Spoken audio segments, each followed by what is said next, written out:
പ്രിയപ്പെട്ടവരെ, ഞാനിപ്പോൾ ഉള്ളത് ചിദംബരത്താണ്. ഇന്നത്തെ എൻ്റെ വീഡിയോയിൽ 2 ക്ഷേത്രങ്ങളുടെ വിശേഷങ്ങളാണ് പറയുന്നത്. ഗംഗാ നദിയെ തമിഴ്നാട്ടിലേക്ക് കൊണ്ടുവന്ന രാജാവിൻ്റെ കഥയും. പക്ഷേ അതിൻ്റെ അവസാനം അത്ര സുഖകരമല്ലായിരുന്നു. മറ്റൊന്ന് തില്ലൈക്കാളിയമ്മൻ ക്ഷേത്രവുമാണ്. ഈ വീഡിയോ സ്കിപ്പ് ചെയ്യാതെ കാണുക. നിങ്ങൾക്ക് തീർച്ചയായും ഇത് ഉപകാരപ്പെടും. തമിഴ്നാട്ടിലെ പ്രശസ്തമായ ചിദംബരം നടരാജ ക്ഷേത്രത്തെക്കുറിച്ച് ഞാനൊരു വീഡിയോ ചെയ്തിട്ടുണ്ട്. അതിൻ്റെ വടക്ക് ഭാഗത്ത് ആരും അറിയാത്ത ഒരു ശക്തിയുള്ള അമ്മൻ ക്ഷേത്രമാണ് തില്ലൈക്കാളിയമ്മൻ ടെമ്പിൾ. ഇപ്പോൾ ആ ക്ഷേത്രത്തിൻ്റെ മുന്നിലെ ക്ഷേത്രക്കുളത്തിൻ്റെ കരയിലാണ്. കുളം മനോഹരമാണ്. ഇത് തികച്ചും ഒരു ഗ്രാമപ്രദേശമാണ്.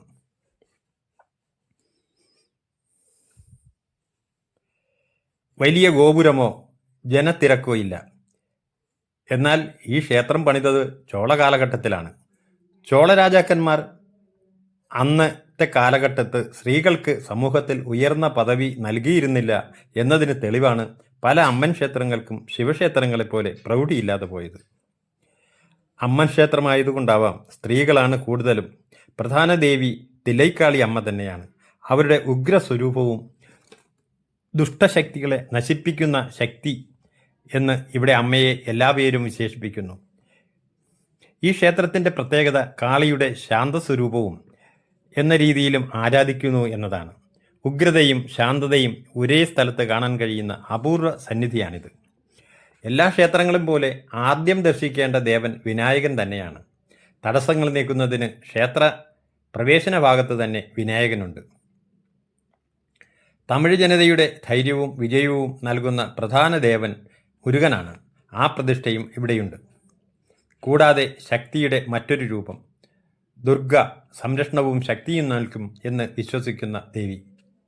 ജാതകദോഷങ്ങൾ തീർക്കാൻ 9 നവഗ്രഹങ്ങൾ. ക്ഷേത്രത്തിൻ്റെ കാവലായി ഭൈരവൻ. രാത്രികാലങ്ങളിൽ ഭൈരവന് ഇവിടെ പൂജ അർപ്പിക്കുന്നു. ചിദംബരത്തിലെ നടരാജ ക്ഷേത്രവുമായി ബന്ധപ്പെട്ടാണ് ഈ കാളിക്ഷേത്രവും രൂപം കൊണ്ടതാണെന്ന് പലരും വിശ്വസിക്കുന്നു. അതിനൊരു ഐതിഹ്യ കഥയും നിലവിലുണ്ട്. ലോർഡ് ശിവയും ഗോൾഡസ് കാളിയും തമ്മിലുള്ള നൃത്ത മത്സരം. ചിദംബരത്ത് നടരാജൻ തൻ്റെ ആനന്ദ താണ്ഡവം അവതരിപ്പിക്കുമ്പോൾ കാളിയമ്മനും അതിന് സമാനമായ നൃത്തം ചവിട്ടി. അവസരത്തിൽ ശിവൻ ഊർദ്ധതാണ്ഡവം ചെയ്തു. അത് ഒരു കാലുയർത്തി ചെയ്യുന്ന ദിവ്യനൃത്തമാണ്. ആ ദിവ്യനൃത്തം ആവർത്തിക്കാൻ കാളിയമ്മൻ മടിച്ചു. അതിനാൽ ശിവൻ മത്സരത്തിൽ വിജയിച്ചു എന്ന് വിശ്വസിക്കുന്നു. അതിനുശേഷം കാളിയമ്മൻ ഈ സ്ഥലത്ത് വന്ന് താമസിച്ചു എന്നാണ് ഐതിഹ്യം. അതാണ് തില്ലൈക്കാളി ക്ഷേത്രം. ഈ ക്ഷേത്രം വയലുകൾക്കരികിലെ ശാന്തമായ പ്രദേശത്താണ്. നടരാജ ക്ഷേത്രത്തിൽ നിന്നും 2 കിലോമീറ്ററാണ് ദൂരം. പുലർച്ചെ സമയം കൃഷിയിലേക്ക് പോകുന്ന ആളുകളും വൈകുന്നേരം ക്ഷേത്രത്തിൽ വിളക്ക് കൊളുത്തുന്ന സ്ത്രീകളും ഇവിടുത്തെ സാധാരണ കാഴ്ചയാണ്. ഈ ക്ഷേത്രം ചെറുതായിരുന്നാലും അതിനകത്ത് നിരവധി ദേവതകളെ പ്രതിഷ്ഠിച്ചിരിക്കുന്നു. കാളിയമ്മയെ ഉഗ്രസ്വരൂപത്തിലും ശാന്തസ്വരൂപത്തിലും ഇവിടെ കാണാം. വിനായകൻ, മുരുകൻ, ദുർഗ, നവഗ്രഹങ്ങൾ, ഭൈരവൻ എന്നിവരെയും ദർശിക്കാം. ഇതൊരു സമ്പൂർണ്ണ ആത്മീയ അനുഭവം തന്നെയാണ്. ഇനി ഞാൻ പോകുന്നത് തമിഴ്നാട്ടിലെ അരിയല്ലൂർ ജില്ലയിലുള്ള ഗംഗൈക്കൊണ്ട ചോളപുരം എന്ന സ്ഥലത്താണ്. ഈ പേര് കേൾക്കുമ്പോൾ തന്നെ ഒരു സാമ്രാജ്യത്വത്തിൻ്റെ ധ്വനിയില്ലേ? അതെ, ചോള സാമ്രാജ്യത്തിൻ്റെ മഹത്തായ തലസ്ഥാനമായിരുന്ന സ്ഥലം.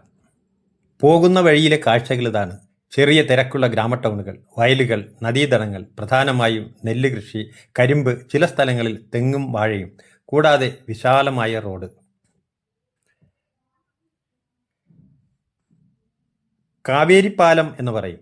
മുക്കോബ് എന്ന സ്ഥലത്ത് വെച്ച് കാവേരി നദി 2ആയി പിരിയും. ഒരു ഭാഗം കാവേരി, മറ്റൊന്ന് കൊള്ളിയാർ. ഇത് 150-160 കിലോമീറ്റർ സഞ്ചരിച്ച് ബംഗാൾ ഉൾക്കടലിൽ പതിക്കുന്നു.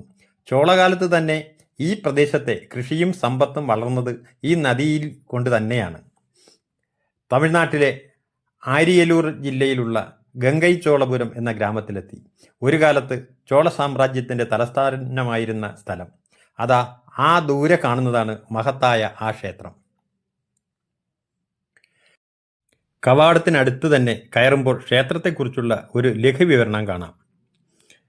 ചിദംബരത്ത് നിന്നും ഏകദേശം 70-75 കിലോമീറ്റർ ദൂരെയാണ് ഈ ക്ഷേത്രം.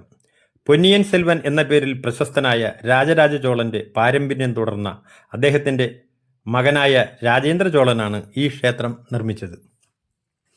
ക്രിസ്തുവർഷം ഏകദേശം 1025-1035 കാലഘട്ടത്തിലാണ് ഈ ക്ഷേത്രവും ഇവിടുത്തെ നഗരവും നിർമ്മിക്കപ്പെട്ടത്. രാജേന്ദ്ര ചോളൻ ഗംഗാനദി വരെ തൻ്റെ സൈന്യം കൊണ്ടുപോയി. വിജയിച്ച ശേഷം ആ വിജയത്തിൻ്റെ ഓർമ്മയ്ക്കായി ഗംഗൈക്കൊണ്ട ചോളപുരം എന്ന പേര് നൽകി. മാത്രമല്ല ഇവിടെ ഒരു പുതിയ തലസ്ഥാനം തന്നെ സ്ഥാപിച്ചു. നോക്കൂ, ക്ഷേത്രത്തിൻ്റെ മുന്നിൽ നിന്നും ധാരാളം പേർ ഫോട്ടോയും വീഡിയോയും എടുക്കുന്നു. ഈ കാണുന്ന നന്ദി വിഗ്രഹം ഒറ്റക്കല്ലിൽ തീർത്തതാണ്. ചോള ശില്പകലയുടെ ഒരു അത്ഭുതമാണ്.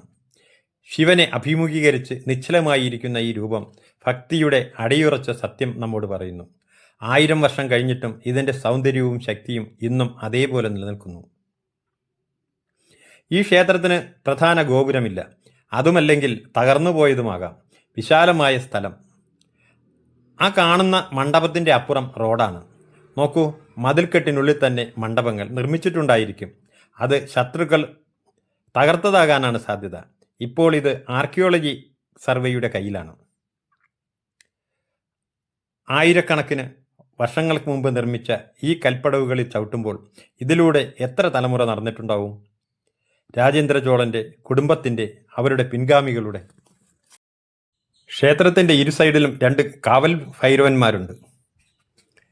ഭക്തരുടെ സൗകര്യത്തിനായി 2 നന്ദികേശന്മാർ ഇവിടെയുണ്ട്. ഒന്ന് ചെറുതും ഒന്ന് വലുതും. നന്ദികേശൻ്റെ ചെവിയിലാണല്ലോ ഭക്തരുടെ സങ്കടം ഇറക്കേണ്ടത്. ഒറ്റക്കല്ലിൽ തീർത്ത നന്ദിദേവൻ്റെ മുഖത്തെ ഭംഗി നോക്കൂ. ഇതൊരു സാധാരണ ക്ഷേത്രമല്ല. ഇത് ചോളരുടെ ശക്തിയുടെ പ്രതീകമാണ്. ഈ ക്ഷേത്രം കാണുമ്പോൾ തഞ്ചാവൂരിലെ ബൃഹദീശ്വര ക്ഷേത്രമാണ് ഓർമ്മ വരുന്നത്. കല്ലിൽ കൊത്തിയ കവിത എന്ന് പറഞ്ഞ് ഞാൻ ആ ക്ഷേത്രത്തെക്കുറിച്ച് ഒരു വീഡിയോ ചെയ്തിട്ടുണ്ട്.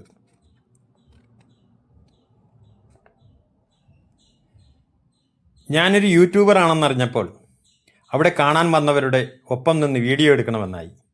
കുറേ ഫോട്ടോകളും. എന്നെ അവർ നിർബന്ധിച്ചു. ഞാനത് സമ്മതിച്ചു. തഞ്ചാവൂരിലെ ബൃഹദീശ്വര ക്ഷേത്രവും ഈ ക്ഷേത്രവും തമ്മിലുള്ള പ്രധാന വ്യത്യാസം അവിടെയുള്ള നിർമ്മിതി ശക്തിയുടെയും ഭംഗിയുടെയും പ്രതീകമാണെങ്കിൽ ഇവിടെയുള്ളത് സൗന്ദര്യത്തിൻ്റെയും ശില്പകലയുടെയും നൈപുണ്യത്തിൻ്റെയും ഉദാഹരണമാണ്.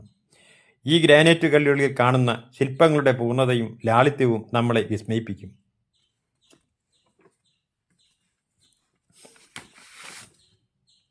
ഈ പ്രദേശം നോക്കുമ്പോൾ ഇവിടെ ഒരു കാലത്ത് വലിയ ഒരു നഗരം ഉണ്ടായിരുന്നുവോ എന്ന് സംശയിക്കും. പല ഭാഗങ്ങളും ഇപ്പോൾ ശൂന്യമാണ്. ചില പുരാതന അവശിഷ്ടങ്ങൾ മാത്രം. ഇവിടെയും അങ്ങനെ തന്നെയാണ്. മണ്ഡപങ്ങൾ ഉണ്ടായിരുന്ന സ്ഥലത്ത് കരിങ്കല്ലുകൾ അടുക്കി വച്ചിരിക്കുകയാണ്. ഇവിടുത്തെ പ്രധാന ദൈവം ശിവനാണ്. അതിനു ചുറ്റും ചോളശൈലിയിൽ കാണുന്ന ഉപദേവന്മാരുണ്ട്. പാർവതീദേവി, ഗണപതി, സുബ്രഹ്മണ്യൻ, നവഗ്രഹങ്ങൾ, ചാണ്ടികേശൻ, എല്ലാവരുടെയും സന്നിധികൾ ഇവിടെ കാണാം. ഈ ക്ഷേത്രത്തിൻ്റെ ഗോപുരം ഏകദേശം 160-170 അടിയാണ്. തഞ്ചാവൂരിലെ ബൃഹദീശ്വര ക്ഷേത്രത്തെക്കാളും കുറവ്. പക്ഷേ ഇവിടുത്തെ വിമാനം വളഞ്ഞ രൂപത്തിലാണ്. അതുകൊണ്ട് തന്നെ ഇതിന് സൗന്ദര്യം കൂടുതലാണെന്ന് വിദഗ്ധർ പറയുന്നു. ധാരാളം ആളുകളുണ്ടിവിടെ.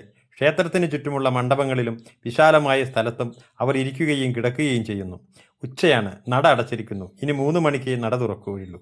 അതുവരെ മരത്തിൻ്റെ തണലിൽ വിശ്രമിക്കുകയാണ് എല്ലാവരും.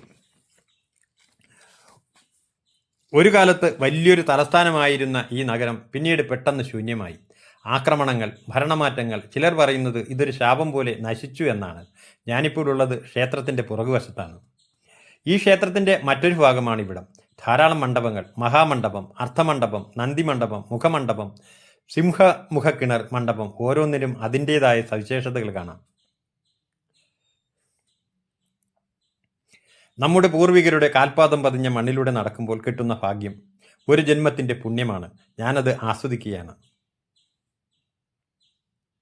ഇതൊരു ക്ഷേത്രമല്ലായിരുന്നു, ഒരു സമ്പൂർണ്ണ നഗരമായിരുന്നു. രാജധാനി, സൈനിക കേന്ദ്രം, സാംസ്കാരിക കേന്ദ്രം, ഭരണകേന്ദ്രം, ചോള കാലഘട്ടത്തിലെ ജനങ്ങളുടെ നീതിന്യായ കോടതിയും കൂടിയായിരുന്നു ഇവിടം. ക്ഷേത്രത്തിൻ്റെ മുന്നിലുള്ള സിംഹത്തിൻ്റെ മുഖമുള്ള മണ്ഡപം വളരെ പ്രസിദ്ധമാണ്. ഇതിൻ്റെ അടിയിലേക്ക് സ്റ്റെപ്പുകൾ കാണാം. അകത്തോട്ട് ഗുഹയുണ്ടെന്നും അതിലിറങ്ങി രാജേന്ദ്ര ചോളൻ കൊട്ടാരത്തിലേക്ക് പോകുമായിരുന്നു എന്നും വിശ്വസിക്കുന്നവരുണ്ട്. എന്നാൽ അടിസ്ഥാനപരമായി അതിന് തെളിവില്ല. അകത്ത് കിണറിലേക്കുള്ള പടികളാണ്. രാജേന്ദ്ര ചോളൻ ഗംഗ വരെ യുദ്ധം ചെയ്ത് ജയിച്ച് ഗംഗയിൽ നിന്ന് കൊണ്ടുവന്ന ഗംഗാജലം ഈ കിണറ്റിൽ നിറച്ചു എന്ന് പറയപ്പെടുന്നു. ഈ ക്ഷേത്രം ചരിത്ര സ്മാരകമല്ല, ഒരു തലമുറയുടെ സ്വപ്ന സാക്ഷാത്കാരത്തിൻ്റെ പ്രതീകമാണ്. ഈ മഹത്തായ സാമ്രാജ്യം എങ്ങനെ നശിച്ചു, ആര് നശിപ്പിച്ചു, നമ്മൾ ഇവിടെ നിന്ന് പോകും. പക്ഷേ ഇവിടത്തെ കഥകൾ നമ്മളോടൊപ്പം വരും.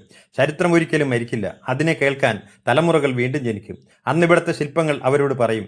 പല്ലവ, പാണ്ഡ്യ, ഡൽഹി സുൽത്താൻമാരുടെ ആനകളുടെ ചിഹ്നം വിളി, കുതിരകളുടെ അലർച്ച, സൈനികരുടെ നിലവിളി, രാജാക്കന്മാരുടെ ശിരസാർത്തെറിഞ്ഞ് നിലവിളിക്കുന്ന കുടുംബങ്ങൾ, ആ രക്തച്ചൊരിച്ചിലിൻ്റെ ഘോരമായ യുദ്ധത്തിൻ്റെ, മനുഷ്യൻ്റെ അവസാനിക്കാത്ത സാമ്രാജ്യമോഹങ്ങളുടെ കഥ.